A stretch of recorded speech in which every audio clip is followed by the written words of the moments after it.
WHGR11, relatório gerencial referente ao mês de março do ano de 2026. No vídeo de hoje, vamos ver como esse fundo vem performando esse mês, né? Fundo esse, galera, que vem fazendo um excelente trabalho. Eu, de fato, tiro o chapéu para a gestão desse fundo, que inclusive deveriam ter mais fundos imobiliários de crédito ou de papel, na minha opinião, referente ao excelente serviço que eles vêm fazendo. Fundo pequeno, liquidez pequena, mas mesmo assim, mês a mês é ganho de capital sobre ganho de capital.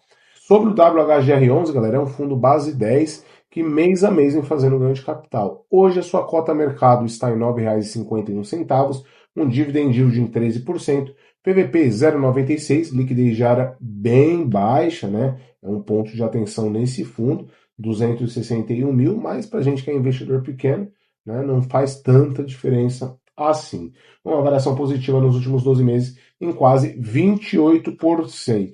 Vamos ver ali a linearidade dos seus dividendos, vamos ver como esse fundo, de fato, ele vem remunerando ali o seu cotista, né? Inclusive vem pagando 10 centavos desde o mês 8 de 2023, já quase 3 anos pagando o mesmo dividendo, né? Isso mostra ali um excelente serviço do WHGR11. A gente vê aqui o valor patrimonial por cota em R$ 9,92, valor patrimonial do fundo 306 milhões de reais, um dividend yield pela cota mercado em 1,05% e o último dividendo foi ali de 10 centavos por cota. Lembrando que esse fundo tem 15 mil cotistas e tem taxa de administração e gestão e taxa de performance.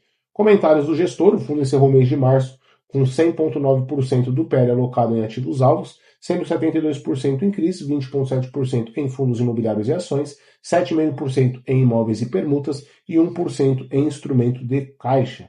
A parcela investida nos CRIs possui uma taxa de aquisição média de IPCA mais 8,72% e uma remuneração média de IPCA mais 9,57%. Já pelo lado do CDI, taxa de aquisição de CDI mais 4,25% e uma remuneração de CDI mais 4,31%.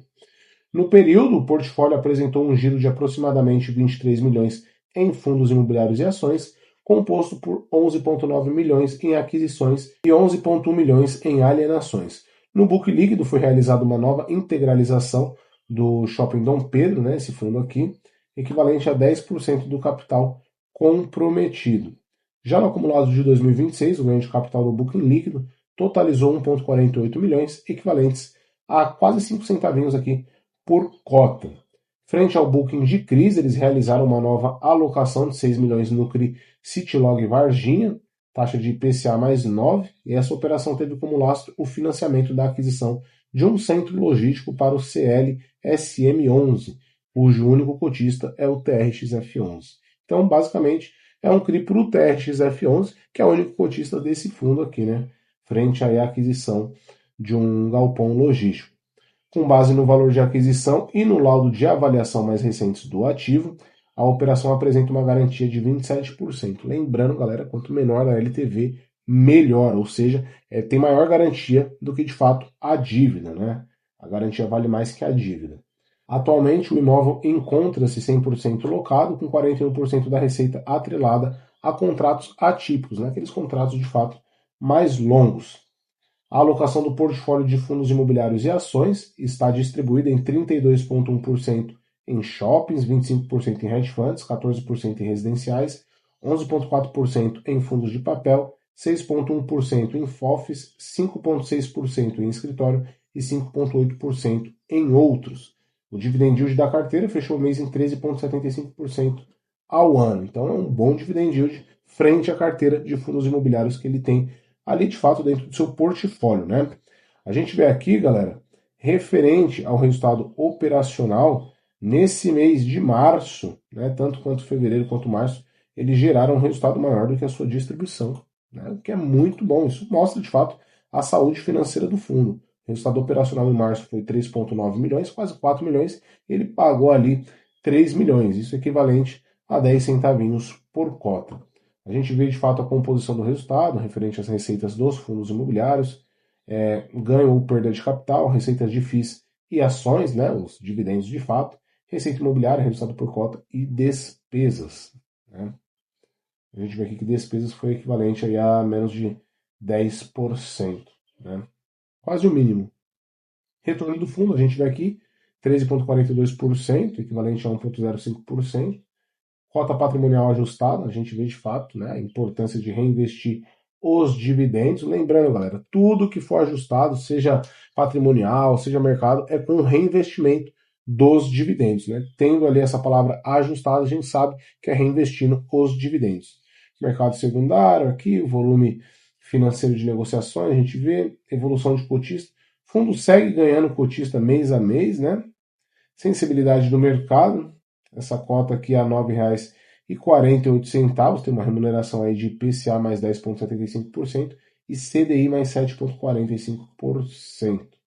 Análise da carteira de crédito dele, né, de devedores e tal, uma carteira com algumas concentraçõezinhas, né, abaixo aqui do terceiro devedor já é bem mais tranquilo, mas, galera, lembrando que é um fundo pequeno, né, fundo aí nem 400 milhões de reais, então é equivalente ao tamanho do fundo, né? Normal, algo totalmente aceitável. Esse primeiro CRI aqui é o Centro Logístico Rio Claro, equivalente a 7% do PL, o valor dessa dívida e tal, por aí tem uma excelente garantia. O segundo, Brookfield Sub, uma garantia muito boa, equivale a 6,7% do PL, né? Ambos IPCA mais 8,9% praticamente. Esse Perdize Autêntico, segmento residencial, 16 milhões, quase 17 milhões aqui, 5,5% do PL, CDI mais 4,30% e uma garantia também de 66%. Quanto mais próximo de 100%, galera, essa dívida ela acaba se tornando maior do que a garantia, né? Então, quanto menor a garantia, tem um maior valor frente a essa dívida. Então, a gente vê aqui boas garantias de fato, né? Lembrando que bons devedores não tem que dar boas garantias, né? Eles carregam de fato o nome nas costas, né? A gente vê aqui a carteira de fundos imobiliários, tal, né? O MCRE11 e o Parque Dom Pedro, né? Ações tem Alus e Plano. Permutas, a gente vê aqui, e o que ele tem de fato no caixa. Por indexador, 81% IPCA, 16% CDI, 2% IGPM. Exposição por segmento, a gente vê aqui. Alocação por segmento também. Alocação versus o IFIX, né? E de fato aqui a descrição dos ativos, galera. Inclusive, se a gente querer olhar as SPEs, né, que é um grande mistério aí, para outros fundos imobiliários que não colocam uma porcentagem referente venda, referente à evolução de obra, né, deixa aí o cotista a ver navios. Vamos ver aqui um fundo pequeno, mas vamos ver de fato quanto que é a porcentagem que ele coloca aqui. Vamos ver as características, as descrições que esse fundo ali traz para a gente, né? Vamos ver aqui a primeira permuta, Alameda Itu Jardins, uma excelente localização, segmento residencial, né? Torres e unidades, a gente vê aqui a aprovação, tal, lançamento, evolução da obra, 61,50%. Então essa obra aqui já está mais que a metade concluída, né? Essa Miguel Calfati, 0% a evolução de obra, então está no plano ainda. Essa daqui quase 70%, né? Então a gente vê aqui, galera, que tem informações de fato, né? A gente consegue ver, a gente vê a localização, vê ali o início da obra, então a gente consegue ver tudo, né? Claro, uma obra ali em 2000, que se iniciou, por exemplo, em 2016, né? E até hoje ela não está pronta, seria mais viável o fundo vender, porque 10 anos para uma obra ficar pronta é muita coisa, né? Agora, olha essas obras aqui, galera, só vamos recapitular. Lançamento em 2023, então deu uma atrasadinha, creio eu, né? Porém, em Pinheiros, uma excelente localização, 70%, né? Quase já. E aqui eles falam investimento de permuta em empreendimento residencial em fase de desenvolvimento por uma incorporadora paulista. Um projeto aqui VGV de aproximadamente 79 milhões de reais. Né? Então, bastante coisa. Um empreendimento bem chique.